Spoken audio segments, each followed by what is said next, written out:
오늘 우리 본문 말씀을 통해서 제목 다 같이 보시겠습니다.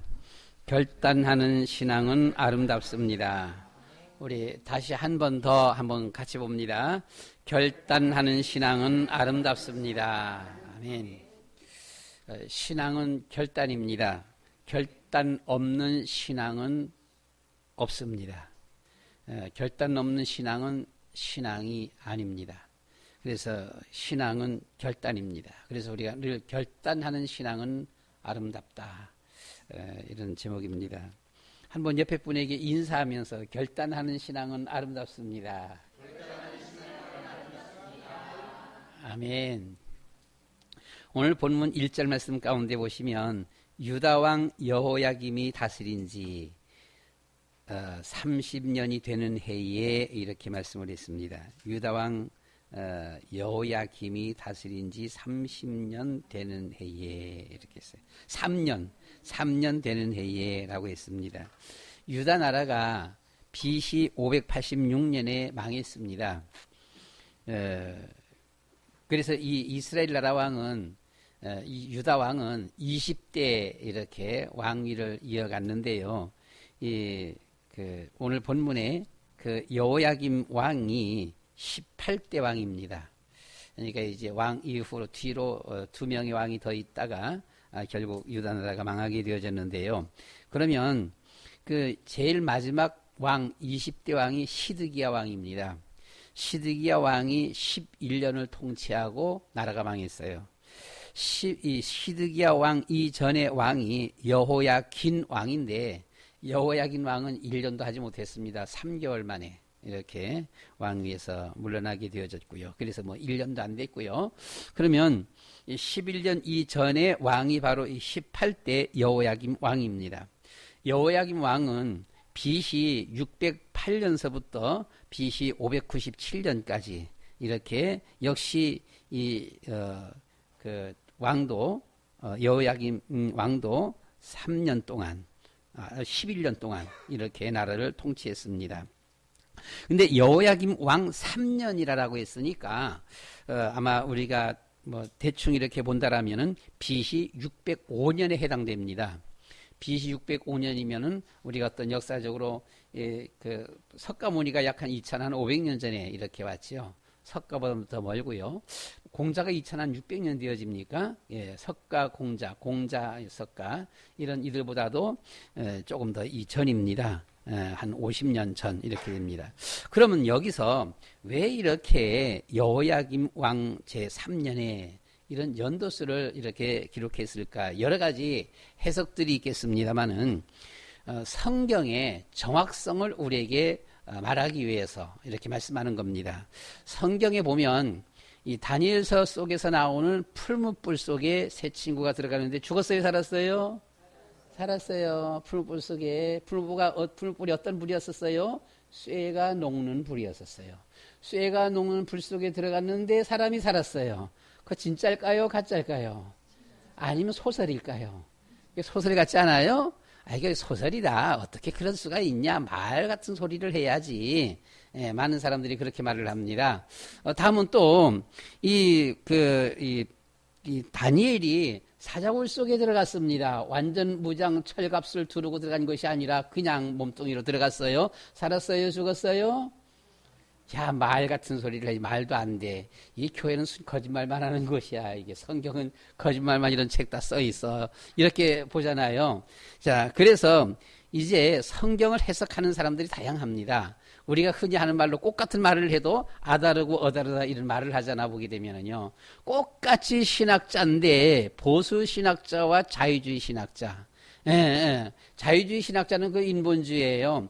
자기 이성에 맞는 것만 성경을 인정합니다. 자기 이성에 맞지 아니하는 것은 그건 그냥 이야기다. 예수님이 예화든 거다. 어떤 우스갯소리다. 라고 하는 겁니다. 요나가 물고기 뱃속에 들어갔어요? 안 들어갔어요? 살았어요? 죽었어요? 말 돼요? 얼마 동안 있었어요? 3일 동안. 말도 안 돼, 이게 보게 되면은요. 그래서 자기 이성에 이해가 되어지는 것만 이제 성경이다, 하나님 말씀이다 믿고 자기 거기에 이성에서 이해가 안 되어지는 것들은 에이 그것은 그냥 소설이야, 그냥 예화야, 그냥 농담이야, 이렇게 해석하는 거예요. 그런데 보수신앙은 뭐예요? 성경을 그대로 믿는 것이지요. 다니엘의 세 친구가 불 속에 들어갔다, 살았다, 믿어요? 아멘. 예. 그리고 그 하나님의 역사예요. 하나님의 기적의 역사를 베풀면은 못할 일이 없어요. 예. 그러니까 우리는 역사적인 것을 성경은 말하고 있습니다. 다윗이 골리앗을 이겼어요, 졌어요? 아유, 야, 이겼어. 어떻게, 여러분, 골리앗하고 다윗의 몸무게는 최소한도 4배 이상 5배가 나는 사람이에요. 골리앗의 나의 키가 2m입니다. 1m 90이에요. 지금 세계 최장신, 차도 제대로 못하고 건들건들 걷는 사람이 2m 63. 그 사람보다도 약 한 30cm가 더 커요. 골리앗의 키가 얼마나 큰지. 이건 거인 아니라 반 괴물입니다. 보게 되면. 근데 다윗은 얼마예요? 다윗은 키가 작아요. 1m 50 남짓밖에 안 돼요. 초등학생입니다. 순서 보게 되면. 자, 몸무게가 5배, 6배 돼요, 보면은요. 싸워서 도무지 이길 수가 없어요. 우리가 한 상상예로 이 다윗이 물맷돌을 돌렸다라고 하는데 이 어마어마한 거인 앞에 설령 물맷돌을 돌려서 던졌다라고 해도 이것이 좀 힘든 일이죠. 그걸 정통으로 맞았다라고 해도 이해하기 힘든 부분이에요, 보면은요. 그런데 다윗은 단 한 방에 거꾸로 때렸어요. 사실이에요? 농담이에요? 사실이에요. 네. 이해가 안 되는 것은 자유주의 신학자들의 해석입니다. 성경에서. 그러나 우리가 성경에서 여기서 정확하게 말하는 것은 바로 BC 605년입니다. 네. 여기에 여호야김 왕 제위 제3년에 아주 정확하게 나타났어요. 그래서 이 모든 이런 일들 사건들이 이것이 예화가 아니고 소설이 아니고 상상이 아니고 사실이다라고 하는 것입니다. 사실이다라고 하는 거예요. 이스라엘이 멸망받기 19년 전입니다. 그러니까 이때가 이스라엘이 멸망받기 전 19년 전에 이 다니엘과 세 친구들이 바벨론 왕 느부갓네살에게 포로로 잡혀가게 되어집니다. 포로로 잡혀가서 바벨론의 학문과 문화를 배워서 이스라엘을 다스리도록 하기 위해서 똑똑한 이들을 잡아갔어요. 그래서는 거기서 이를 배워서는 야, 너희들 앞으로 반역하지 마. 이스라엘 너는 앞으로 우리 말 잘 들어야 돼. 그래서 그 나라에서 학문과 문화를 배운 이 사람들로 하여금 이스라엘을 다스리도록 하기 위해서요. 이런 예가 있나요? 우리나라에 있습니다. 우리나라 원나라 때에, 청나라 때에 우리나라의 왕자를 잡아갔어요.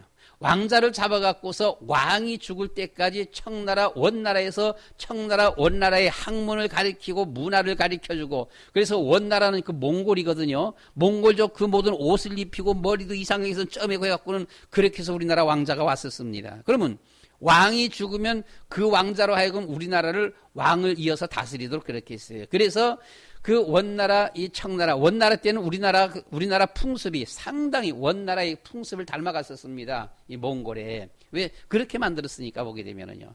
자, 그렇게 하면 나라가 별로, 탈이 없어요. 그냥 그대로 그냥 좀 불만이 있어도 좀 따라가요. 만약의 경우에 우리나라 왕이 아니라 원나라 사람이 와서 우리나라의 왕을 하게 되면 어떻게 될까요? 이 통치가 잘 안 되는 거예요. 강압적인 통치를 하는데 그래도 그것도 잘 안 되는 거지 보게 되면은요. 그래서 이렇게 하기 위해서 이 다니엘과 세 친구를 잡아다가 이 바벨론의 학문과 문화를 배워서 이스라엘을 다스리도록 하기 위해서입니다. 그리고 바벨론 왕은 음식도 왕궁에서 주는 음식으로 먹게 했습니다. 왕궁에서 먹는 음식은 주로 왕궁에서 이방 신에게 제사 지내고 난 후에 먹는 제사 음식이에요. 이것을 다니엘이 알았어요. 다니엘은 이것을 알고 이때에 뜻을 정하여 있습니다. 뜻을 정하여 왕이 주는 이방 제사의 음식과 포도주로 자기를 더럽히지 아니하리라라고 있습니다. 자, 이방 이 제사 음식에 귀신에게 섬겼던 이 제사 음식을 난 안 먹겠다. 여기서 왕이 주는 것을 안 먹겠다 하게 되면 어떻게 돼요? 왕을 거역하는 것이 되는 거예요. 왕정 시대 때는 어떤 고위 유아를 막론하고 어떤 이들 간에 왕의 명령을 거역하는 것은 반역이에요. 그래서 그건 처단당할 수밖에 없습니다. 그런데 여기서 이 뜻을 정해서 음식 안 먹겠다라고 하는 것은 이건 왕이 알면 이거 죽을 일이에요. 보게 되면 왕의 명령 거역하는 것이니까요. 그럼에도 불구하고 이 다니엘은 뜻을 정해서 안 먹겠다. 그 말은 죽으면 죽으리다. 예, 우리 다니엘서에 보면 그리 아니하실지라도 에스더 고백한 죽으면 죽으리다라고 했습니다. 일제시대 때 주기철 목사님이 일사각오 그렇게 했습니다. 죽으면 죽으리다라고. 왜 다니엘이 이와 같이 결단했을까요? 이유가 뭘까요? 다니엘과 세 친구는 알고 있었어요. 뭘 알아요? 왜 이스라엘 나라의 영적인 문제, 정신적인 문제, 그리고 이 저주 재앙 속에서 이렇게 나라가 망하게 되어졌는지, 왜 이 나라가 망했는지, 다니엘과 세 친구는 그걸 알았다라고 하는 거예요. 왜 망했어요? 하나님을 떠나서요. 하나님을 떠나고 미신 우상을 하느라고 하나님께 버림받은 나라가 되어진 것입니다. 그래서 이스라엘 나라가 망한 것을 이 다니엘과 세 친구는 알고 있었어요. 그래서 망했는데 또다시 제사 음식을 먹으라고, 또다시 거기에 우리 보러 참여하라고, 안 그래도 망했는데 완전히 쫄딱 다 망하라고, 우리는 할 수가 없어. 죽어도 못해. 한 겁니다. 왕의 명령이라도 할 수가 없어. 라고 한 것이죠. 더 이상 미신 우상 제사에 참여할 수 없다. 죽으면 죽을 것이다. 이렇게 결단한 겁니다. 이것이 뜻을 정한 신앙이에요. 결과는 그래서 이제 이 뜻을 정해서 환관장에게 구했고요. 결과는 어떻게 됐습니까? 결과는 거기에 하나님께서 역사하신 거예요. 하나님이 보실 때, 우리는 하나님이 보실 때 어떠한가, 이것을 우리가 살펴봐야 되지요. 하나님께서 여기 살펴보시고 하나님께서 이 다니엘과 세 친구들의 지혜와 총명을 다른 박수 술객들보다 10배나 더하게 해주셨고요. 그리고 이 다니엘과 세 친구를 아주 지위를 높였습니다. 바벨론의 도를 다스리도록 그렇게 했습니다. 바로 다니엘과 세 친구들, 다니엘은 총리가 되어졌고 세 친구들은 도지사가 되어진 거예요. 이렇게 뜻을 정하는 결단의 신앙은 아름답습니다. 신앙은 결단입니다. 결단이 없는 신앙은 신앙이 아닙니다. 특히 이번 주에는 우리나라에도 명절이 찾아왔습니다. 이방인들은 모두 우상 귀신에게 제사를 지내고 있습니다. 한 번 돌아가신 분은 다시 오지 않습니다. 배후에 조종하던 귀신이 찾아오는 것뿐이에요. 귀신이 찾아와요. 제사 지내면은. 제사는 옛날에 중국 송나라 때에 이 불효자가 살았어요.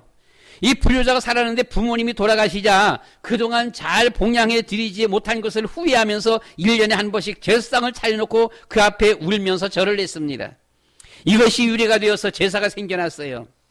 제사 문제는 결단해야 합니다. 특별히 예수 믿는 우리에게 있어서 이 제사 문제는 결단해야 돼요. 그것이 신앙이에요. 이 결단하지 못하면 올바른 신앙이 되지 못하는 것이지요. 나는 예수님을 믿어야지. 이것은 결단입니다.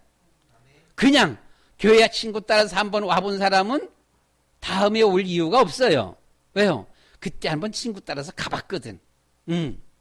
교회에서 뭐 재밌는 거 한데, 뭐 상주인데, 그러니까 한번 가본 거지. 그 다음에 올 이유가 없는 거예요. 그러나 우리가 교회 처음에 한번 나오더라도 내가 예수 믿어야지. 난 이제부터 예수 믿을 거야. 하고 온다고 한다라면 그 사람의 신앙은 결단의 신앙이에요. 다음에 또 오는 것이죠. 왜요? 와야 되니까요. 난 믿기로 마음에 결단했으니까요. 신앙은 결단입니다. 첫 번째로 보는 것이 우리나라는 참 복받은 나라입니다. 보수신앙의 결단, 그렇게 했어요. 보수신앙의 결단. 보수신앙의 결단, 오직 하나님. 보수신앙의 청교도 선교사들이 오셔서 복음을 전해주어서 우리나라는 참 복된 나라입니다. 자유주의, 율법주의, 신비주의, 인본주의 많지만 한국의 청교도 선교사들이 오셔서 전도해 주셔서 참 감사해요. 사실 이 보수신앙의 결단은 우리가 결단할 것도 사실은 없어. 결단할 것도 없이 보수신앙, 오직 예수, 오직 그리스도, 오직 하나님, 오직 하나님의 말씀. 한국은 가장 보수적인 유일신 기독교 국가입니다. 우리 기독교가 말입니다. 세계 기독교에서 가장 보수신앙을 갖고 있는 이 기독교 보수신앙을 갖고 있는 나라가 어디냐 하게 되면은 우리나라, 미국이에요. 다른 나라들은 아니에요. 우리나라와 미국입니다. 보면요. 청교도 신앙입니다. 동남아와 아프리카, 남미 여러 나라들은 범신론적인 다신관 국가들입니다. 혹시 우리 여러분들이 TV를 통해서 이 아프리카의 어떤 기독교인들, 저 남미의 기독교인들, 심지어 이 동남아도 마찬가지예요. 기독교인들의 어떤 그 기독교인들의 생활을 한번 잘 봐보세요. 물론 보다 보게 되면은 그들도 우리가 볼 적에 우리가 본받고 좋아할 것도 있긴 있어요. 있긴 있는데 그들의 신앙을 보게 되면 이게 그 나라의 토속 종교인지 미신 우상 숭배하는 건지 예수 믿는 건지 어떻게 보면 예수 믿는 것 같고 그 예수 믿는 흔적이 나지 냄새가 나지요. 찬송도 부르고 기도도 하고 하니까 성경도 갖고 있고 하니까 예수 믿는 흔적이 있는데 그 모든 그들의 생활 같은 걸 보게 되면은 그 나라의 토속 신앙하고 거의 상당히 비슷해 보면은요. 카렌도 마찬가지입니다. 카렌도 예수도 믿고 부처도 믿고 꽃도 믿고 카렌 가서 전도하면은요 예수의 복음 전해서 예수 영접시키면은 대부분은 거의 다 영접해요. 80~90% 영접 다 해요. 다 영접하는데 그러면 예수님 믿었으니까 이제는 부처 저 우상 버리자. 이 동상 이거 갖다 버리자. 꽃도 있어 보면요. 꽃도 갖다 버리자면 그걸 왜 버려요? 안 돼. 이것이. 우리가 예수님 믿으면 영적 정신적인 문제 해결 하나님이 축복하신다 그러니까 좋아요 싫어요 좋잖아요. 그러니까 좋다 그래서는 그 예수 믿겠다 그러는 거예요. 그런데 부처 믿으면 어때 보면 부처 믿으면 좋은 말씀도 주시고 마음이 평안하게 되어지고 좋다 그러니까 부처님 믿으면 또 좋은 거예요. 좋다 그러니까 이것도 좋고 저것도 좋고 좋다 그러니까 다 붙잡는 거예요. 보게 되면요. 하나님은 다신관을 원치 않습니다. 이 범신을 하나님은 원하지가 아니하는 거예요. 근데 우리나라에 들어온 이 선교사들은 청교도 선교사들이에요. 참 복 있는 선교사들이에요. 이분들의 우리가 이 복음을 받았어요. 유럽은 자유주의입니다. 유럽에서 선교사들이 많이 들어왔다라고 한다면 이래서 우리나라가 이렇게 복음이 퍼졌다고 한다면 상당히 우리나라는 개방적인 기독교가 됐어요. 참 다행히 유럽에서는 별로 그렇지가 않아요. 간혹가다 우리나라의 목사님들 중에서 유럽으로 유학을 안 가고 이 미국으로 유학을 안 가고 유럽으로 유학을 갔다 온 분들이 있어요. 이분들이 생각이 달라요. 신앙 그 토대가 다릅니다. 보면은요. 상당히 자유주의예요. 그래서 우리는 참 복 있는 나라다라고 하는 것입니다. 오직 청교도 신앙 그 말은 무슨 말인가 하니 우리 종교개혁이 1517년에 종교개혁이 일어났어요. 종교개혁을 일으키고 보니까 구교와 우리 개신교가 뭐가 다르냐? 구교에 뭐가 좀 다르니까 우리가 종교개혁을 일으킨 것 아닙니까? 그러면 이걸 우리가 바꿔야 되는데 가만히 보니까 구교에서 바꾸어서 쓸만한 것이 별로 없는 거예요. 한마디로 구교는 완전히 몽땅 다 바꾸어야 돼. 기독교 흉내만 내고 있는 거예요. 성경 찬송 가지고서는. 성경 찬송 가지고 흉내만 내고 있고 성경 찬송도 그대로 안 믿어. 그냥 자기의 따로 믿는 것들이 있어요. 이게 구교 천주교에 보면은요. 그러니까 부분적으로 개혁을 해서는 안 된다라고 하는 것입니다. 부분적으로 어떤 쇄신한다, 어떤 개혁을 한다 이렇게 해서는 안 되는 것이고 이 구교의 사상에서 완전히 탈피해야 된다. 완전 개혁, 완전 바꿔버려야 된다라고 하는 것입니다. 이것이 바로 청교도의 신앙입니다. 즉 청교도 신앙은 구교의 사상을 완전 탈피하여 성경으로 돌아가자라고 하는 신앙이에요. 천주교의 전통, 틀을 얼마만큼 쇄신 개혁이 아니라 천주교에서 완전 개혁. 그래서 신약시대 초대교회로 돌아가자. 오직 하나님, 그 하나님이 이 세상에 오셔서 그리스도가 되셨다. 천주교는 아니다라고 하는 것입니다. 물론 이슬람도 아닙니다. 마리아 상, 개혁 정도가 아니야. 그냥 개혁해서 되는 것이 아니야. 완전 바꿔야 돼요. 베드로 성인상, 우리나라의 김대건 성인상, 십자가 성물상 이런 것이 아니지요. 오직 하나님의 말씀, 오직 예수, 오직 그리스도. 우리는 하나님은 없다 하는 공산주의와 하나님이 가장 싫어하는 동성애를 우리는 절대 배격합니다. 기독교인들이 천주교와 이 이슬람 그리고 공산당들에게 제일 많이 순교했어요. 어디서 많이 순교했느냐? 제일 많이 순교했어요. 천주교에서 기독교인을 제일 많이 죽였습니다. 공산주의는 무신론을 외치면서 북한 같은 경우는 김일성은 신이래요. 무신론이라며. 공산당의 3대 이념이 있습니다. 무신론입니다. 첫 번째가. 신은 없다라고 하는 거예요. 그래서 기독교에서 우리는 하나님 신은 있다, 하나님 믿는다 하게 되면 저것들 다 죽여 이렇게 하는 거예요. 신은 없다라고 하면서도 김일성은 신이다라고 말을 하는 게 공산당이. 진화론입니다. 진화론의 이념이에요. 두 번째 보면요. 진화로서 모든 것은 진화됐다. 그래서 너네들은 가분개가 뭐예요? 가재, 붕어, 개. 너네들은 가재, 붕어, 개. 자기들, 우리는 용. 자기들은 용이라 그래 보면은요. 개는 일반 이런 개를 말하는 것이 바닷개를 말하는 거예요. 너네들은 가분개, 우리는 용. 그러니까 너네들은 너 그런 삶을 살고 우리는 다른 삶을 살아야 돼. 이렇게. 이 진화론입니다. 공산당의 3대 이념이 유물론이에요. 모든 것은 물질이다. 모든 것은 물질이다라고 해서는 사람들을 개패듯 죽입니다. 거기서는 보게 되면. 진짜 개패듯 죽여요. 탈북자가 감옥에서 아기를 낳았어요. 아니 아기를 낳고서 같이 아기까지 데리고 들어갔어요. 3개월밖에 안 된 아기를. 근데 그 안에서 젖도 주지 못하게 해요. 따로 그냥 내버려둬요. 죽도록 내버려둬요. 근데 아기가 울면서 3일이 넘도록 아기가 죽지를 안 하는 거예요. 그냥 아기만 내버려두는데도. 춥고 배고프고 아무것도 안 죽는 거예요. 보면은요. 그랬지만 다른 사람이 갖고는 비닐에 담아갖고 물에 갖다가 집어 던져버려요. 북한에서 사람들, 자기들 말 안 들으면 사람은 사람 아닙니다. 자기들 말 안 듣는 그 순간서부터 너네들은 짐승이다 라고 하는 거예요. 짐승만도 못하다라고 하지요. 보게 되면은요. 그런데 그래서는 너네들은 짐승도 아니다. 짐승만도 못하다면서 그렇게 패 죽이면서도 지네들은 뭐라 그래요? 지네들은 사람이라 그래요. 이놈들은 순 거짓말쟁이야. 말도 안 되는. 그래서 우리는 오직 하나님, 보수신앙이 결단입니다. 두 번째, 오직 말씀입니다. 보수주의는 하나님의 말씀을 최고의 권위로 둡니다. 천주교에서는 보게 되면 교회와, 천주교 교리예요. 천주교 교리가 교회와, 교회가 어떻게 하느냐라고 하는 것이 그들의 가장 중요한 거예요. 말씀하고는 상관없어요. 다음 두 번째가 보게 되면 전통과 교회의 전통입니다. 그 교회의 전통이 그들에겐 제일 중요해요. 성경 말씀은 별로입니다, 보면요. 세 번째입니다. 세 번째는 성경에 대한 교회의 해석이 중요합니다. 성경을 가지고 그 교회에서 모여갖고 어떻게 해석하느냐에 따라서 이것이 중요한 거예요. 성경이 중요한 것이 아니에요. 그 교회 자기들의 입맛에 맞게끔 어떻게 해석하느냐 이것이 중요한 거예요. 우리 기독교인들의 최고의 그한 사상은 공산주의도 자유주의도 아닌 우리는 신본주의입니다.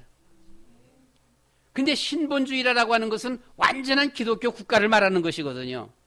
완전한 기독교 국가를 말하다 보니까 이게 오늘날의 완전한 기독교 국가가 지금 지구상에 하나도 없어요. 네, 하나도 없습니다. 이렇게 하다 보니까 완전한 기독교 국가를 우리가 세우지를 못하고 있는 겁니다, 보면요. 우리가 옛날에 우리나라가 불교 국가 혹은 유교 국가 하듯이 국가 차원에서 우리가 기독교 국가 하게 되면 어떻게 해야 돼요? 다른 것을 섬기는 사람들은 여기 있을 수가 없어요. 추방하든가 죽이든가 이렇게 되는 것이죠, 보면요. 그래서 우리가 완전한 기독교 국가, 우리가 원하는 것은 완전한 기독교 국가예요. 그런데 완전한 기독교 국가는 지구상의 존재가 상당히 어려운 거예요. 그래서 우리는 지구상에는 그냥 공산주의, 자유주의 이렇잖아요, 보면요. 자유주의 하게 되면 어때요? 기독교 신앙이 허락이 되는 거예요. 근데 공산주의 하니까 어떻게 돼요? 기독교 신앙이 허락이 안 되는 거예요. 허락이 안 되니까 우리가 자유주의. 자유주의는 무엇입니까? 보면 다수결이에요. 국회는 말도 안 되는 것 갖고도 보면 지네들이 숫자만 많으면 무조건 이겨요. 이게 바로 다수결입니다. 그럼 이것이 성경적이냐? 성경적인 것은 아니에요. 그렇죠?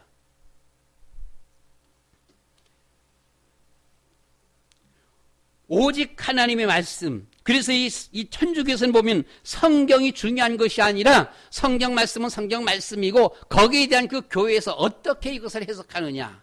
이것이 중요한 거예요. 그러니까 성경이 최고가 아니라는 것이지요. 다수결입니다, 보면요. 그래서 성경이 성경을 해석하도록 해야 합니다. 이게 성경이 그 성경 해석이 그 성경 전체적으로 바라볼 적에 맞느냐 안 맞느냐 이걸 봐야 돼요. 거기에 모인 사람이 아무리 많이 모인 사람들이 성경을 가지고 이것은 이거야, 이것은 노란 꽃이야 라고 하는데 성경이 노란 꽃이라고 말하고 있느냐 없느냐라고 하는 거예요. 그것이 중요한 것이지 보면은요. 그래서 오직 하나님의 말씀 하니까 우리 기독교에서는 연옥이라는 곳이 우리는 없습니다. 그렇죠? 천주교는 연옥이라는 곳도 있어요. 보면은요. 성경이 잘 나오지도 않았는데 우리는 우리나라 애국가 부를 적에 하늘님이 아니에요. 그렇죠? 하늘님도 아니에요. 하느님이 보호하사 그것도 아니에요. 뭐예요? 하나님이 보호하사. 유일신 하나님이. 우리가 애국가 부를 적에 애국가 잘 불러야 돼요. 하느님이 보호하사. 아니에요. 하나님이 보호하사. 유일시입니다. 종교 개혁했지만 천주교와 짬뽕된 신앙. 그것이 바로 영국의 성공회입니다. 성공회는 절반은 천주교, 절반은 이 개신교. 이 짬뽕 신앙이 성공회. 혹시 우리 여러분들 다니다 성공회 알지요 보면요. 간혹 조금 있어요 보면은 더러더러. 이게 천주교도 아니고 기독교도 아닌 짬뽕 영국의 종교입니다. 성공회. 이 자유주의, 인본주의, 이런 율법주의, 신비주의 이것을 하나님은 싫어하는 것입니다. 오직 예수, 오직 하나님 이런 신앙을 하나님은 좋아하시는 것이지요. 유럽에서 참 신앙을 지킬 수가 없어서 정말 하나님을 사랑하는 이들이 이 매워 플라워 배를 타고서는 미국으로 건너갔습니다. 그래서 미국을 건국하게 되어지지요. 거기에서 선교사들이 우리나라에 와서 이 복음을 전했습니다. 그래서 이 청교대 신앙의 흐름이 유럽에서 정말 하나님을 사랑하는 사람들, 정말 성경을 사랑하는 사람들, 이들이 정말 성경대로 살고자 하는데 유럽이 종교개혁까지 하긴 했는데 종교개혁했었어도 천주교하고 완전히 끊어지지가 아니하는 거예요. 반반 막 섞여버린 겁니다. 이렇게 되니까 아니다. 더 오직 예수, 오직 그리스도, 오직 성경. 그러니까 유럽에서 발붙일 곳이 없는 거예요. 핍박받는 겁니다. 그래서 메어 플라워 배를 타고서는 아메리카로 건너간 겁니다. 그래서 아메리카 미국을 세운 거예요. 하나님은 이들을 사랑했습니다. 이들을 축복했습니다. 아무것도 없는 그한 땅, 미개의 땅, 아메리카에 들어갔는데 하나님은 그 땅을 축복하셨고 세계의 패권 국가가 되게 하셨어요. 거기에 선교사들이 한국으로 들어와서 한국을 복음화시켰습니다.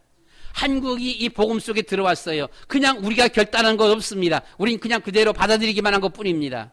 그런데 한국은 보수의 나라, 정말 하나님 사랑하는 주님 사랑하는 나라가 됐어요. 세계 속에 가보세요. 기독교의 가장 중심축은 미국하고 우리나라입니다. 세계 기독교는 우리나라를 잘 봐야 돼요. 왜요? 정말 이 나라가 하나님 앞에 바로 서는 나라이기 때문에요. 그렇다면 하나님은 우리의 신앙을 기뻐 받으십니다. 토속신앙, 미신 우상 섬기라고 짬뽕 되어지는 그한 신앙, 아니면은 저 카톨릭하고 완전히 짬뽕 되어버린 그한 신앙, 하나님은 그것을 원치가 않아요. 그래서 우리나라는 정말 조금만 우리가 하나님 앞에 바로 선다라면 이 나라는 상당히 소망 있는 나라입니다.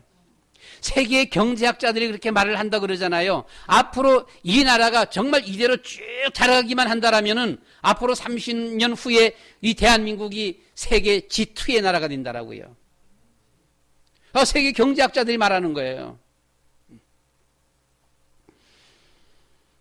하나님이 기뻐하시는 보수 청교도 신앙의 결단입니다. 오직 예수, 오직 그리스도, 오직 하나님, 오직 성경. 칼빈은, 종교개혁자 칼빈은 말씀이 가는 데까지 가고 말씀이 멈추는 곳에서 멈춰야 한다, 이렇게 말을 했어요.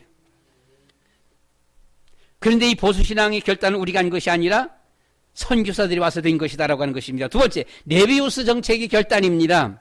네비우스 정책을 장려해 줘서 우리는 복입니다. 하나님만 바라보며 스스로 일어서라라고 하는 것이지요. 네비우스 정책은 남무지하지 마라, 스스로 일어서라라고 하는 겁니다. 어떻게 스스로 일어서냐? 못 일어서는데 하나님은 살아계시다. 하나님이 축복하시면 되어진다라고 하는 거예요.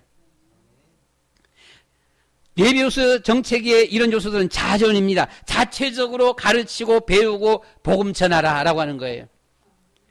자치입니다. 교회 신도, 부서들은 교회인의 지도자, 무보수 이 당시 때의 영수입니다.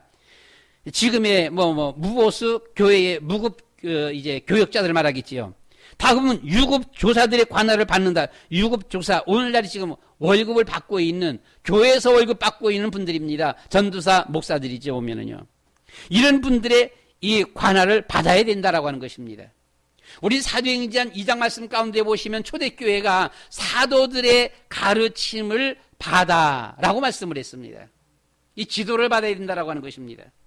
세 번째는 자립입니다. 남을 의지하지 말고 스스로 예배당 건립하라. 유급 조사들의 봉급을 지불하라라고 하는 것입니다. 이 모든 것은 성경 중심, 성령의 역사 때에 일어납니다. 그러기 위해서 목회자들은 오직 말씀과 기도, 전도와 선교, 목회에만 전념하도록 해야 합니다. 이것이 하나님의 교회를 세우는 일이고 하나님이 기뻐하시는 일이에요. 목회자들로 하여금 정말 기도와 전도, 그리고 말씀과 이런 선교, 목회에만 전념할 수 있도록, 이것이 성도가 잘 되고 교회가 부흥하고 나라가 복받는 길입니다. 스스로 일어서라. 정말 어려운 분들, 정말 너무너무 힘든 생활을 하고 있는 분들은 우리도 영적 문제, 정신 문제 해결받고 잘 살아보자, 그 말입니다. 우리나라 한때 보면 잘 살아보자, 잘 살아보세요. 우리도 잘 살아보세요. 행복이 무엇일까요? 무엇이 행복입니까? 행복은 하나님과 함께하는 생활이 행복입니다. 높은 산이 거친 들이 초막이나 궁궐이나 내 주 예수 모신 곳이 그 어디나 하늘나라. 예수님을 모신 곳이 천국이다라고 하는 거예요. 행복이 뭡니까? 예수 그리스도를 주인으로 모신 것이 행복입니다. 주여 도와주시옵소서. 우리도 일어서 보자, 행복해 보자. 행복의 첫째 비결 다락방입니다. 다락방 운동이에요. 모여서 말씀 보고 기도하고 찬송하고 전도하고. 다락방은 여러분의 자녀가 살고 가정이 살고 경제가 사는 행복한 길입니다. 예수님은 그리스도 모든 문제 해결자, 하나님은 살아계십니다. 하나님은 창조자요 전능자요 생사화복의 근원자이십니다. 하나님이 도우시면 승리하는 것입니다. 다락방을 통하여 주님의 역사하심을 체험하며 행복하시기를 축원합니다. 세 번째, 선교사님들의 금지사항을 우리가 결단하여 지키자. 선교사님들의 이 금지사항이 뭡니까? 선교사님들이 우리나라에 들어와 보니 너무나 이 나라가 처참합니다. 선교사가 편지로 미국에 편지를 띄었어요. 앞을 봐도 깜깜하고 뒤를 돌아봐도 캄캄한 어둠의 나라입니다. 어둠의 나라라고. 아무리 앞뒤를 둘러보고 또 둘러봐도 이 캄캄한 어둠의 나라, 소망이 없는 어둠의 나라예요. 이렇게 편지를 보냈습니다. 그래서 선교사들이 왜 이렇게, 어떻게 이렇게 가난하고 어떻게 이렇게 처참할 수가 있을까? 이것을 보는데 가만 보니까 선교사들의 눈에 들어온 것이 있어요. 뭐가 들어오는 거 아니? 그렇게 먹을 것이 없어서 자녀들을 해외에 보내고 자녀들을 고아원에 보내면서도 한국에 보니까 술은 엄청 퍼먹네. 아니, 술 먹을 돈은 어디 있어 그렇게. 그래서 선교사들이 이야 이건 아니다. 주초 금지 딱 한 거예요. 선교사들이. 세계 기독교회는 술 담배 다 합니다. 뭐 적당하게 자기들 할 만큼씩 이렇게 해요 보면은요. 그런데 우리나라만큼은 예수 믿는 우리 기독교회 주초 금지를 명령을 내린 거예요. 잘하셨어요. 진짜 청교도 선교사들이에요. 정말 잘하신 거예요. 하나님이 기뻐하시는 거예요. 예수 믿으면 주초 술 금지해라. 담배 그만 펴라. 좀 살고 보자. 자녀 좀 살려라. 자녀 팔아먹지 말고. 여러분, 우리가 예수님을 믿는다라면 이 술, 담배 금지해야 할 것입니다. 술을 먹어놓으면 제정신이 아니잖아요. 술 먹고 좋을 것 같으면 계속 먹어야지요. 술 먹으면 실수가 많잖아요, 보면은요. 성경에도 술 먹고 실수한 사람이 나와요. 술 먹었더니 자기 붓고 돌고 홀딱 벗고 돌아다녔어. 홀딱 벗고 돌아다니다가 잠잤어요, 그냥. 술은 제정신이 아니에요, 보면. 자, 두 번째 보면 선교사들이 금지한 것이 제사 우상숭배 금지를 냈어요. 추석 명절이 다가왔습니다. 제사는 귀신에게 하는 거예요.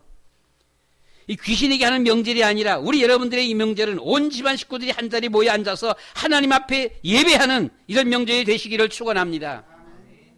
이 나라가 자녀들 밥을 먹이지도 못하고 자녀들 팔아먹으면서 고아원에 보내고 외국에 보내면서 하루 밥도 제대로 새끼 먹지도 못하고 하루 한두 끼도 먹기 힘들어하면서 제사 때는 빚을 내갖고서는 제사를 지내는 거예요. 이게 선교사들에는 아니라도 너무 아닌 겁니다. 조금이라도 살아가면서 그 제사 지내는 것도 아니고 귀신 앞에 제사 지내는 것도 아니요. 이게 자녀들은 지금 다 팔아먹잖아, 보게 되면은요. 다 굶어 죽고 있잖아요, 보면은요. 그런데 제사 지낸다라고 빚을 내면서 제사를 지내요. 이걸 보고서는 더욱더 제사 금지 명령 내린 거예요. 우상숭배 금지, 제사 금지. 잘했어요, 잘못했어요? 참 잘했어요. 하나님 보실 때, 야, 우리나라 참 선교사들은요, 진짜 훌륭한 분들이에요. 우리나라 오신 선교사들은요, 세상 지식적으로도 최고의 엘리트들이에요. 그리고 뿐만 아니라 신앙적으로도 엄청 정말 보수적인 진짜 하나님이 기뻐하는 선교사들이에요. 제사 금지에 딱 내렸어요. 하나님께서 보실 적에 엄청 기뻐하는 거예요. 하나님 제일 싫어하는 게 우상숭배잖아요. 그런데 제사 금지 딱 했어요. 여러분, 이 제사 문제 해결 결단해야 하는 것입니다. 내가 진심으로 예수님을 믿는다라고 한다면 제사는 이게 끝내야 되는 거예요. 우리나라에 아직도 제사 문제 해결 못하는 신도들이 꽤 많습니다. 종교인들입니다. 종교인들은 불신자 소속이 같습니다. 그래서 우리는 제사 금지 결단해야 된다. 결단하시기를 축원합니다. 다음은 마지막 세 번째가 보면 축첩 금지입니다. 이 나라에 와봤더니 워낙 먹을 것 없이 가난한 사람은 그런데 가난하면서도 조금씩 괜찮게 사는 사람들이 있어요. 그 동네마다 보면 아주 대부분 거의 다 진짜 먹지 못하고 그냥 자녀들 고아원에 보내고 팔아먹어. 이렇게 하는데 그 동네마다 보면 한두 집씩은 조금 괜찮게 사는 집들이 있어. 그런데 조금 괜찮게 사는 집들은 보게 되면 몽땅 다 첩이 있네. 둘씩, 셋씩, 넷씩. 첩이 다 있어.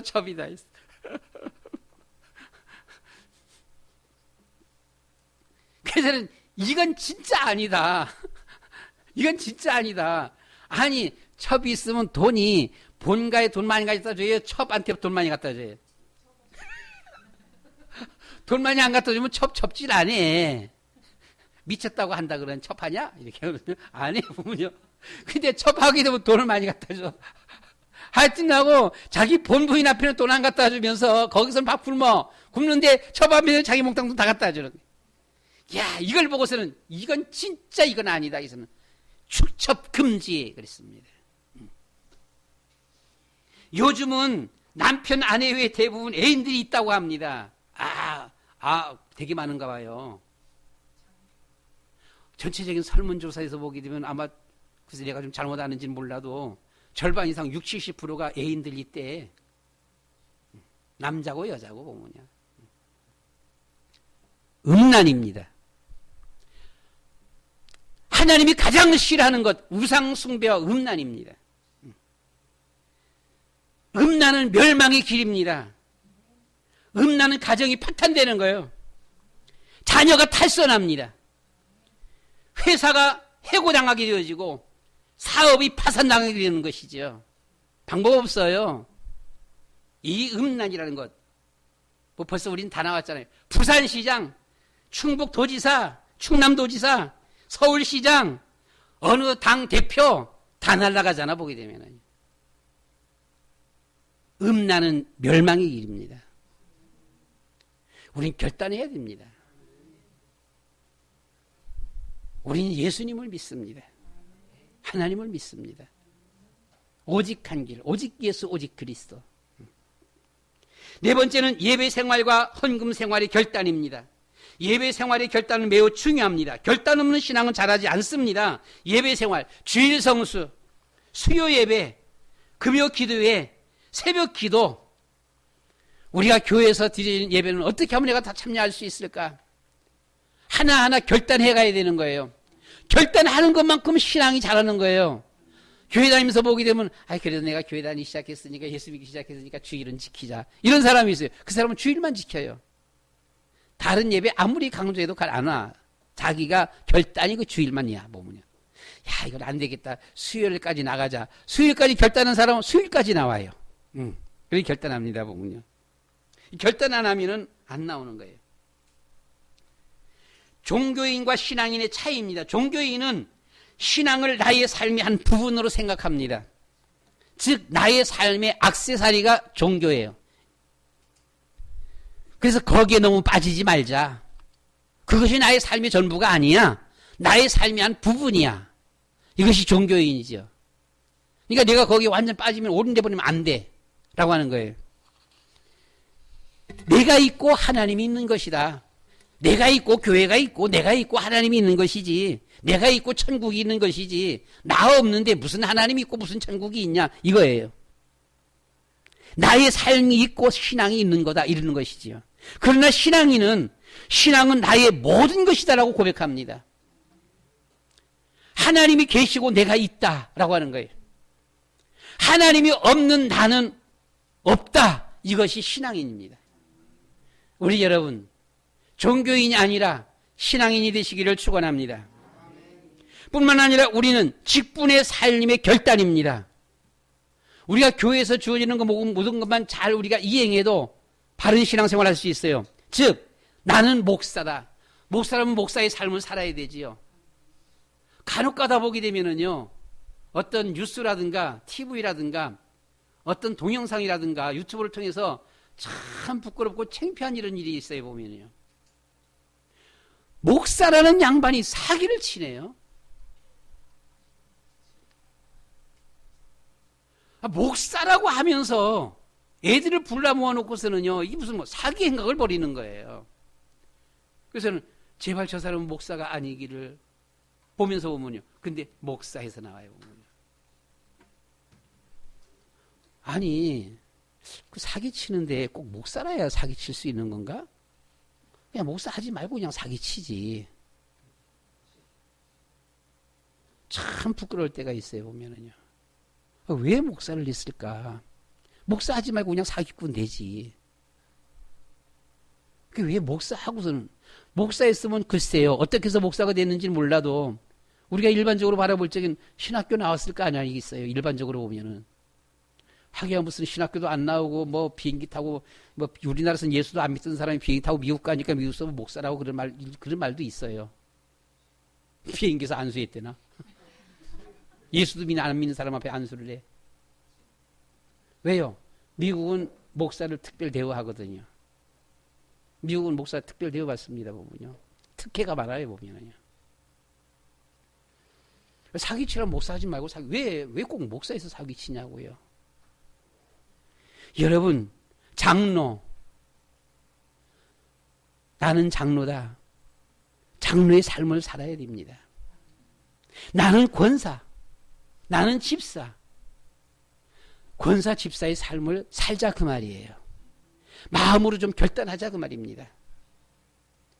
내가 내 직분을 갖고서 최소한도 그 직분에 손가락질 당하고 비방을 받지 말아야 될 것 아니겠어요. 남 앞에 조금 돋보이는 이런 삶은 안 된다 할지라도 우리가 욕을 먹지 말자 그 말이에요. 왜 직분 받아놓고 욕을 먹습니까? 그렇잖아요. 우리는 이 직분의 삶, 정말 목사의 삶을 살자. 장로의 삶을 살자. 장로의 삶을 사시기를 바랍니다.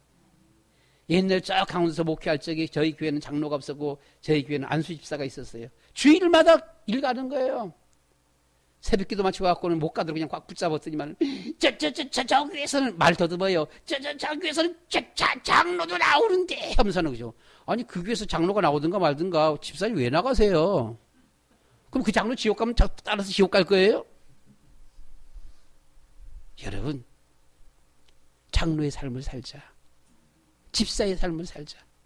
권사의 삶을 살자. 내가 예수 믿는다라면 우리가 거룩한 무리 성도잖아요. 성도의 삶을 살자고 말이죠. 그리고 우리는 헌금 생활입니다. 주일 헌금, 감사 헌금 11조. 우리가 교회에서 뭐 장학 헌금, 건축 헌금, 선교 헌금 이런 많지 보면요. 사실 예배 시간마다 헌금하는 것이 원리입니다. 원칙이지요. 예배의 5대 순서가 있어요.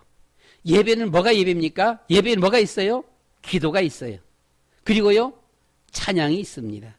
그리고 뭐가 있어요? 제물이 있어요. 제물이 있어야 예배예요. 예배를 다른 말로, 세상 말로 말하면, 다른 말로 구약시대 말하면 제사입니다. 제사에는 제물이 있어야 되는 것이죠. 이게 바로 헌금입니다. 자, 이렇게 하나님 앞에 드릴 적에 하나님께서 우리에게 말씀을 주시는 겁니다. 한 주간 살아가면서 승리할 수 있는 말씀, 한 달을 살아가면서 승리할 수 있는 그런 말씀을 주시는 거지요. 그리고 마지막에 축복입니다. 축복이요. 하나님께서 우리에게 축복하시는 거예요.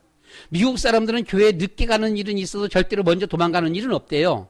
꼭 축복 기도는 받고 간대요. 내가 늦게 오긴 늦게 왔지만 그래도 축복 기도는 받고 간다 그러는 거예요. 근데 우리나라는 지각은 별로 안 해도 일찌감치 도망가 버리는 사람들이 많아요. 축도하려고 그러면 다 끝났다면서 도망가 버려요. 그 복은 받기 싫어. 축도가 예배 순서에 5대 순서 중에 하나 들어가는 거예요. 일찍 오시기도 해야 되겠지만 우리가 축도도 딱 받고요. 또 하나님 앞에 제물도요. 제물은 자기의 수준에 맞게끔 드리는 것입니다. 많은 사람은 소를 드리고요. 안 그런 사람은 양을 드리고요. 안 그런 사람은 비둘기를 드리고요. 비둘기도 제대로 할 수 없는 사람은 가루를 드리자 그랬어요. 자기 수준에 맞게끔 드리는 거예요. 하여튼하고 예물은 있어야 된다라고 하는 겁니다. 수준에 맞게. 가린 사람들이 수용소에 살다 보니까 돈이 없어서 헌금을 잘 안 해요. 주일헌금 그냥 1바트면 우리나라 돈 25원, 30원입니다. 30원 하는 거예요. 그러니까 어른들도 보통 막 1바트 하는 사람들이 많아 보면은요. 그런데 그 사람들이 미국 가서도 헌금을 잘 안 하나 봐요. 미국 가서 헌금을 잘 안 한대. 특히 11조를 잘 안 한대요. 모르는데 11조가 뭐예요? 카린 같은 한 분을 보니까 신학생이 11조라는 게 뭐예요? 물어요. 그게 11조가 뭔지도 모른다는 거지 보면은요. 여러분 11조 안 하면 뭐가 돼요? 뭐라고요? 어이구 11조 안 하면 도둑이래. 마지막 우리는 결단입니다. 우리의 결단, 다락방의 결단, 내가 살고 자녀가 살고 가정이 살고 경제가 사는 길입니다. 우리는 렘넌트의 결단, 성경의 7 렘넌트들처럼 우리의 자녀들이 어려서부터 확실한 언약의 렘넌트가 되도록 해야 합니다. 렘넌트가 되면 모든 것 하나님이 알아서 하나님이 하실 거예요. 하나님이 세상을 그 자녀에게 주실 것입니다. 다른 걱정할 것 없잖아요. 하나님 앞에 언약의 사람 렘넌트만 되어진다고 한다면 하나님이 책임지신다라고 하는 것이지요. 우리의 결단 세계 선교회입니다. 우리 삶의 이유이지요. 왜 사십니까? 우리의 삶의 이유는 하나님을 기쁘시게, 하나님을 즐겁게, 하나님을 영화롭게 해드리는 거예요. 나를 위한 그런 삶이 아니에요. 나의 부귀영화를 위한 삶이 아닙니다. 하나님을 기쁘시게, 하나님을 즐겁게, 하나님을 영화롭게. 우리 삶의 목적이 무엇입니까? 삶의 목적은 하나님의 소원인 세계복음화입니다. 우리의 목적은 없어요. 우리의 소원은 없는 거예요. 하나님의 소원이 우리의 소원, 하나님의 목적이 우리의 목적입니다. 이것이 신앙인입니다. 종교인은 다르지요. 종교는 하나님의 소원, 하나님의 목적하고 내 소원, 내 목적하고는 다른 거예요. 그러나 신앙인은 하나님의 소원이 나의 목적입니다. 나의 소원입니다. 하나님의 목적이 나의 목적인 것입니다. 세계복음화입니다. 말씀 마칩니다. 결단 없는 신앙은 자라지 않습니다. 죽은 신앙입니다. 김영식 장로님이 새벽기도를 결단했더니 새벽기도 한 열흘 이상 새벽기도를 하시더라고. 어떻게 그렇게 결단했는지 몰라. 병원 입원하게 되니 하려니까 그렇게 했는지 왜 했는지는 모르겠는데 하여튼 하고 딱 결단을 하더니만 난 어쩌다가 한 번 나오는가 보다 했더니 한 열흘 이상 새벽기도를 하시더라고요. 지난주에 제주도에 제가 갔다 왔습니다. 금토일을 하고 주일 새벽에 참 힘이 들었어요. 새벽 4시 40분 50분에 잠 깼는데 엄청 피곤한 거 있죠. 아휴 교회 새벽기도 가기 싫다. 가기 싫다 그런 생각이 들었어요. 아, 쉬고 싶다 이런 생각이 들었어요. 근데 저는 17살 때 하나님 앞에 서원 기도 드린 기도가 있습니다. 하나님, 저는 주일 성수할 겁니다. 하나님, 저는 거지가 돼도 11조 생활을 하겠습니다. 하나님, 저는 아무도 의지할 사람이 없어요. 저 새벽기도 하겠습니다. 매일 새벽기도 하겠습니다. 대신에 이유가 있습니다. 조건이 있습니다. 내가 매일 새벽기도 할 테니까 하나님이 그날 저를 지켜주세요. 저는 그렇게 기도했어요. 이것이 저희 하나님 앞에 서원기도, 17살 때 드린 서원기도, 50년 전에 드린 서원기도였습니다. 그 기도를 생각하니까 그래, 피곤해도 가야지. 내가 지금 깼는데, 잠을 못 깼으면 몰라도 지금 깼는데 가야지.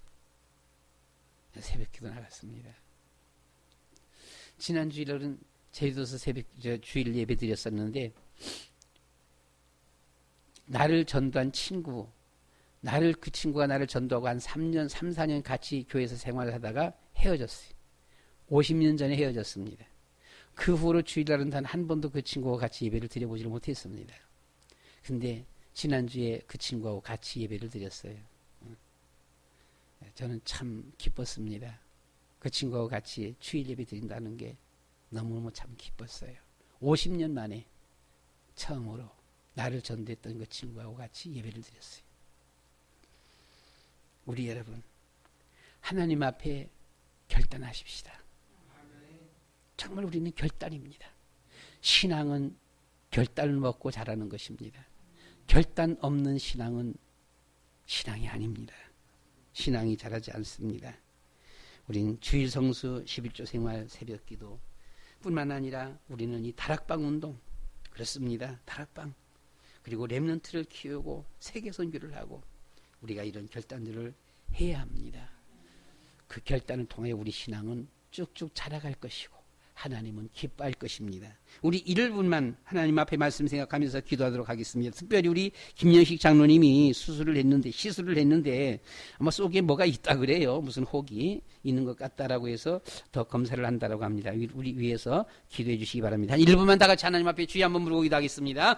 주여, 사랑이 많으신 아버지 하나님, 주님 그리스도시오 살아계신 하나님의 아들이십니다. 아버지 하나님, 주님의 결단하는 신앙은 아름답습니다. 정말 결단하는 신앙은 너무나도 아름답습니다. 결단하는 신앙은 자라갑니다. 결단하는 신앙은 하나님이 기뻐받습니다. 결단하는 신앙에 하나님께서 역사하십니다. 결단하는 신앙에 하나님께서 축복하십니다. 아버지 하나님의 신앙은 결단입니다. 결단을 통해서 그 신앙이 날마다 자라갑니다. 결단을 통해서 우리는 행복한 자가 될 수가 있습니다. 거룩하신 아버지 하나님이시여, 성령으로 저희 위에 충만 결합하여 주시어서 날마다 우리가 하나님 앞에 결단하며 자라가는 우리의 신앙, 아름다운 신앙들이 되어지게 하시고 행복한 신앙들이 되게 하여 주시옵소서. 하나님께서 받으시는 신앙, 하나님께서 응답하시며 축복하는 신앙들이 되게 하여 주시옵소서. 김영식 장로님이 주님의 이렇게 시술했습니다. 너무나도 힘이 듭니다. 아버지 하나님이여, 또한 더 검사를 해야 한다라고 합니다. 하나님께서 은혜를 베풀어 주시옵시고 주님이여 축복하여 주시옵소서. 예수 그리스도의 이름으로 기도드리옵나이다. 아멘. 신앙은 결단을 통하여 자라갑니다. 그래서 결단하는 신앙은 아름답습니다. 결단하는 신앙에 하나님께서 기뻐하시고 들으시고 거기에 응답하시고 축복하시는 줄 믿습니다. 날마다 우리가 신앙의 결단을 통하여 우리의 신앙이 자라가며 하나님을 기쁘시게 영화롭게 하는 아름다운 우리의 삶 되어지도록 주님이 축복하여 주시옵소서. 김영식 장로님 이렇게 시술을 했는데 또 속에 뭐가 있다라고 합니다. 더 검사해야 한다라고 합니다. 하나님께서 은혜를 베풀어 주시옵시고 깨끗하게 치료하여 주시옵소서. 예수 그리스도의 이름으로 기도드리옵나이다. 아멘.